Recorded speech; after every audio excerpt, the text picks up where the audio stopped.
Hello everyone, welcome to all of you. हम 11th chemistry का chapter number 2 परमाणु की संरचना के बारे में पढ़ रहे हैं और आज हम इस वीडियो में प्रोटॉन व न्यूट्रॉन की खोज के बारे में पढ़ेंगे। पिछले वीडियो में हमने पढ़ा था कि किस प्रकार विद्युत विसर्जन नलिका की सहायता से जे थॉमसन ने ऋणावेशित कण अर्थात इलेक्ट्रॉन की खोज की थी। जैसा कि हमें पता है, देखो, जब भी कोई नई खोज होती है तो उसका कोई ना कोई बेस होता है जिसके आधार पर नई खोजें की जाती है। जैसा कि हमें पता है कि परमाणु विद्युत रूप से उदासीन होता है, अर्थात परमाणु में धनावेश और ऋणावेश बराबर होता है। क्योंकि विद्युत विसर्जन नलिका में गैस के कणों से ऋणावेशित कण की खोज हुई थी, तो वैज्ञानिकों का ध्यान इस तरफ आकर्षित हुआ कि विद्युत विसर्जन नलिका में गैस के कणों से जब ऋणावेशित कण की खोज हुई है तो कोई धनावेशित कण भी होना चाहिए। क्यों? क्योंकि परमाणु विद्युत रूप से उदासीन होता है। जब ऋणावेशित कण की खोज हो गई तो कोई ना कोई धनावेशित कण भी परमाणु में होना चाहिए। इस बेस के आधार पर गोल्डस्टीन ने प्रोटॉन की खोज की। अब बात आती है, गोल्डस्टीन ने प्रोटॉन की खोज कैसे की।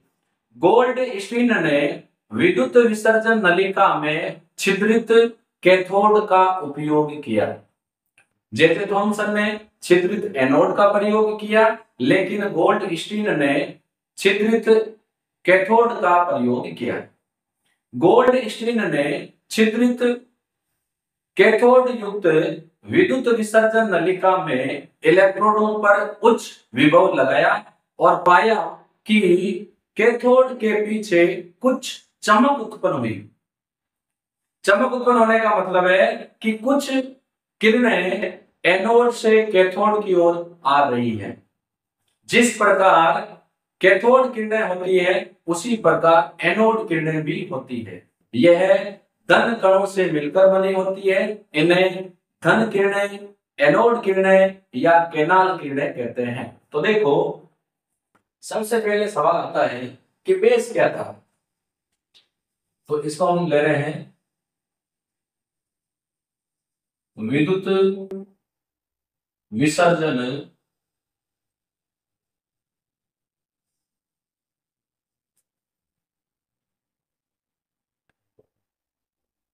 नलिका में गैस के कणों से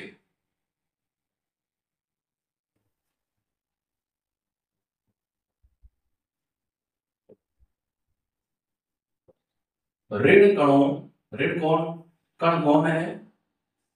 इलेक्ट्रॉन की खोज से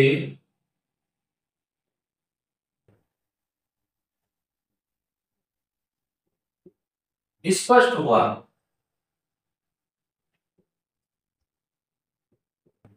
कि धनावेशित कण भी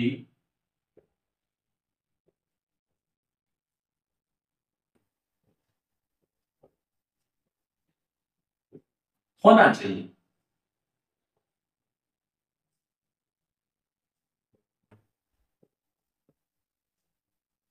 क्योंकि परमाणु विद्युत उदासीन होता है और जब ऋण कणों अर्थात इलेक्ट्रॉन की खोज हो गई है तो कोई ना कोई धन कण भी होना चाहिए। अब हम बात कर रहे हैं कि विद्युत विसर्जन नलिका गोल्डस्टीन ने किस प्रकार की उपयोग में ली।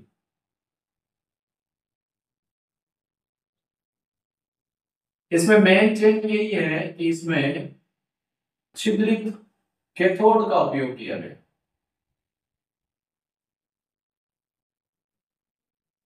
डायग्राम बना लेते हैं और फिर बात करते हैं कि कौन क्या है।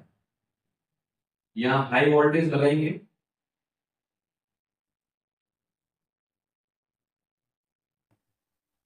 ये वैक्यूम पंप को।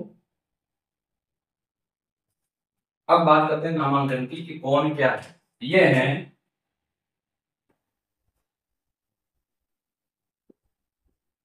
छिद्रित कैथोड, और यहां पर पीछे की साइड लेपन किया हुआ है स्फुरदीप्ति पदार्थ का, जैसे जिंक सल्फाइड।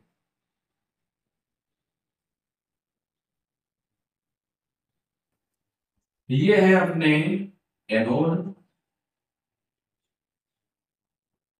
ये निर्वात कम हो जाता है और यहाँ हम अप्लाई कर रहे हैं उच्च वोल्ट का। जैसे ही एनोड और कैथोड पर उच्च वोल्टता लगाई गई तो पाया गया कि छिद्रित कैथोड के पीछे कुछ प्रतिदीप्ति उत्पन्न हुई। ये हमें क्या बता रही है कि कुछ कण एनोड से निकल रहे हैं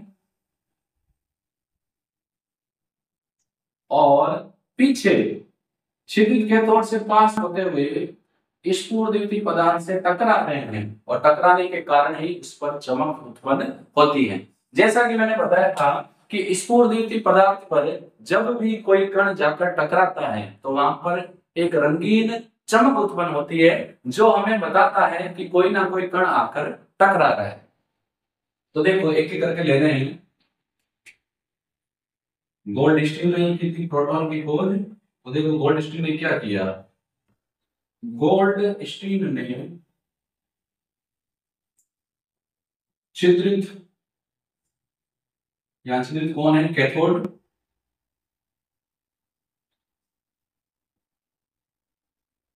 युक्त विसर्जन नलिका है, विसर्जन नलिका में इलेक्ट्रोडों पर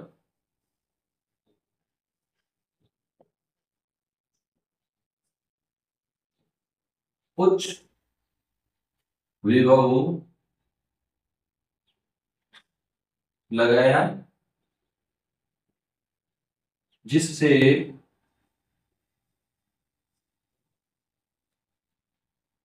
कैथोड के पीछे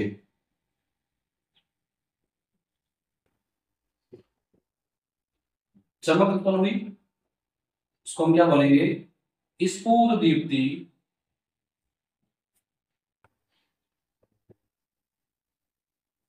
उत्पन्न हुई। इसका मतलब ये हुआ कि जिस प्रकार कैथोड किरणें होती है अर्थात ऋण किरणें होती है, उस प्रकार धन किरणें भी होती हैं। अर्थात कैथोड किरणों के अलावा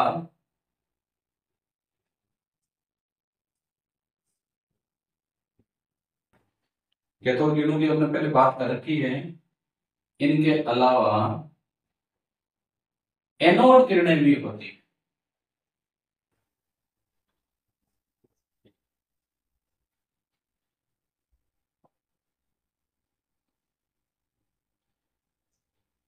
ये जो एनोड किरणें हैं, एनोड किरणें किससे मिलकर बनी होती है, धन कणों से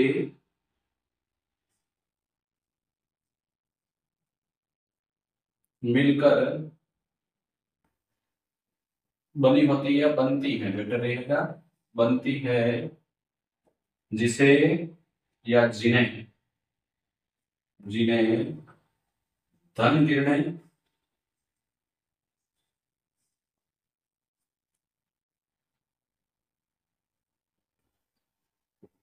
एनोड किरणें या केनाल किरणें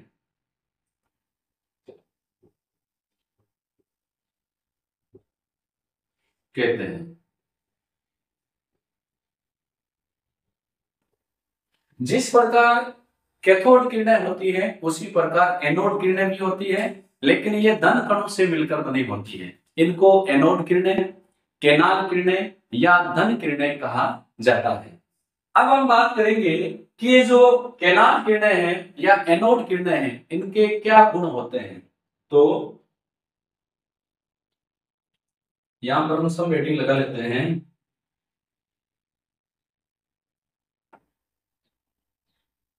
कैनाल या एनोड किरणों के गुण एक एक करके समझ रहे हैं और फिर नोट डाउन करते जाएंगे। नंबर 1 देखो, यह सीधी रेखा में गमन करती है। अगर ये सीधी रेखा में गमन ना करके टेढ़ी मेढ़ी जाती तो कभी भी इस छिद्रित कैथोड को पार नहीं कर पाती, क्योंकि छिद्रित कैथोड के पीछे लगे स्फुरदीप्ति पदार्थ पर चमक उत्पन्न हो रही है। इसका मतलब ये सीधी रेखा में गमन करती है। तो नंबर 1 जो इसका गुण है यह है सीधी रेखा में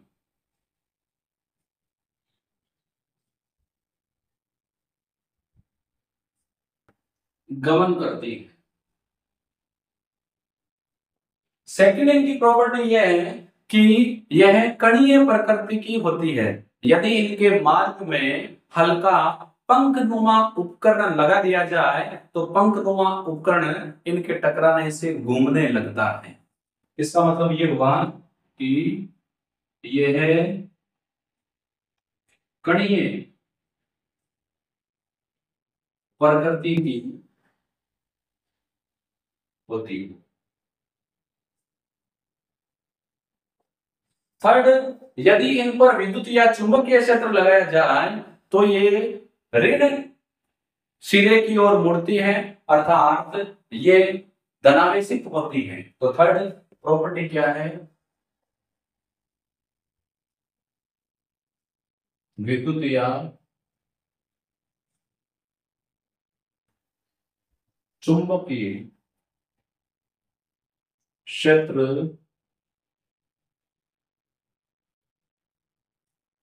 लगाने पर यह है नेगेटिव सिरा ऋण सिरे की ओर मुड़ती है।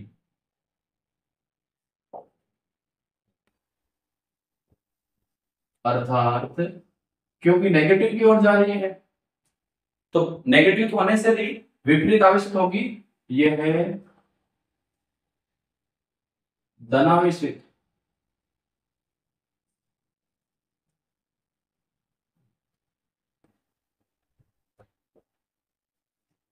होती है। चौथा जो गुण है यह इंपॉर्टेंट है। कैनाल किरणों के अवयवी कणों पर धनावेश का मान नली में भरी गैस की प्रकृति पर निर्भर करता है। ये इंपॉर्टेंट प्रॉपर्टी है इसकी। एनोड किरणों के कणों पर जिससे ये मिलकर बनी होती है धनावेश का मान नली यानी विसर्जन नली का में भरी गैस, कौन सी गैस भरी गई है इस पर डिपेंड करता है कि प्रकृति पर निर्भर करता है। नंबर 5 और लास्ट, सबसे छोटा धनावेश हाइड्रोजन से प्राप्त हुआ जिसे हम प्रोटॉन कहते हैं। सबसे छोटा या हल्का कह सकते हैं।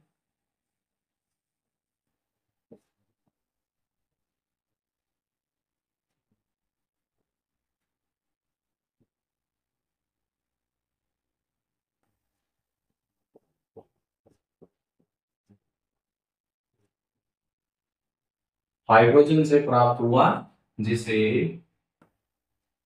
प्रोटॉन कहते हैं। अलग अलग प्रकार की गैसें भरी गई और देखा गया कि सबसे जो छोटा या हल्का धनावेश है वो हाइड्रोजन से प्राप्त हुआ, जिसे प्रोटॉन नाम दिया गया। तो आप देख सकते हैं कि किस प्रकार प्रोटॉन की खोज हुई। अब हम आज के वीडियो का सेकंड टॉपिक ले रहे हैं, न्यूट्रॉन की खोज।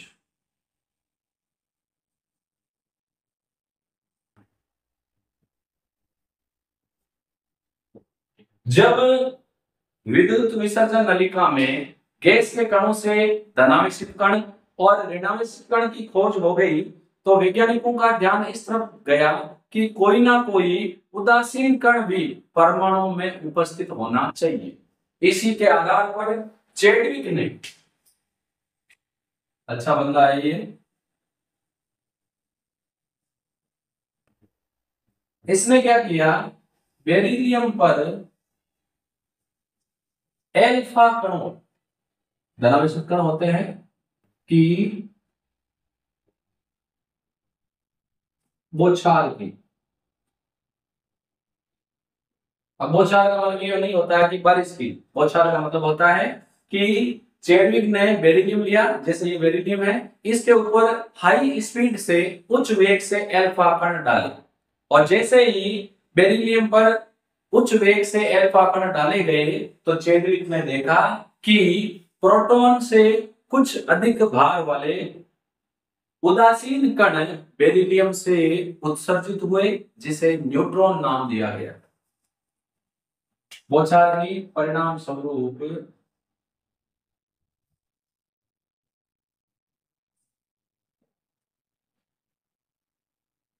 उदासीन कण बेरिलियम से उत्सर्जित हुए,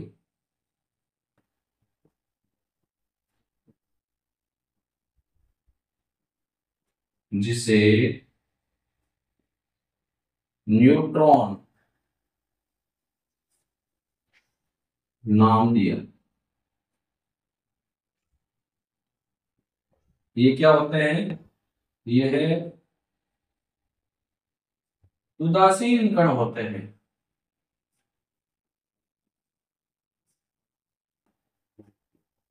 और इनका द्रव्यमान प्रोटॉन से कुछ अधिक होता है। तो आज का जो टॉपिक है प्रोटॉन और न्यूट्रॉन की खोज इस प्रकार कंप्लीट होता है। इसको हम फिर से रिकॉल कर लेते हैं। विद्युत विसर्जन नलिका में गैस के कणों से जैसे ही ऋण कणों की अर्थात इलेक्ट्रॉन की खोज हुई, तो वैज्ञानिकों का ध्यान इस तरफ आकर्षित हुआ कि क्योंकि परमाणु विद्युत रूप से उदासीन होता है, इसीलिए गैस के कणों में कुछ धनावेशित कण भी उपस्थित होने चाहिए। इसी के आधार पर गोल्डस्टीन ने छिद्रित कैथोड युक्त विसर्जन नलिका में इलेक्ट्रोडों पर उच्च विभव लगाया और पाया कि कैथोड के पीछे लगे स्फुरदीप्ति पदार्थ पर कुछ चमक उत्पन्न हुई।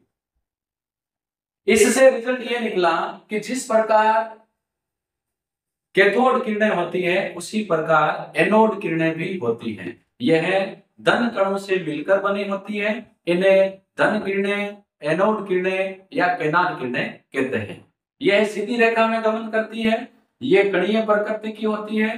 विद्युत या चुंबकीय क्षेत्र लगाने पर ये ऋण सिरे की ओर मुड़ती है, अर्थात ये धन प्रकृति की होती है। और जो हमने गुण लिखा है ये इंपॉर्टेंट है। एनोड किरणों के कणों पर धनावेश का मान नली में भरी गैस की प्रकृति पर निर्भर करता है। सबसे छोटा हल्का धनायन हाइड्रोजन से प्राप्त हुआ, जिसे प्रोटॉन कहते हैं। धन और ऋण कणों की खोज के बाद वैज्ञानिकों का ध्यान इस तरफ गया कि कोई ना कोई परमाणु में उदासीन कण भी होना चाहिए। इसी के बेस पर चैडविक ने बेरिलियम पर एल्फा कणों की बौछार की और उसने पाया कि कुछ उदासीन कण बेरिलियम से उत्सर्जित होते हैं, जिसे न्यूट्रॉन नाम दिया। न्यूट्रॉन परमाणु के नाभिक में उपस्थित होता है। तो यहाँ पर प्रोटॉन व न्यूट्रॉन की खोज कंप्लीट होती है। हम फिर मिलेंगे अगले वीडियो के साथ। धन्यवाद।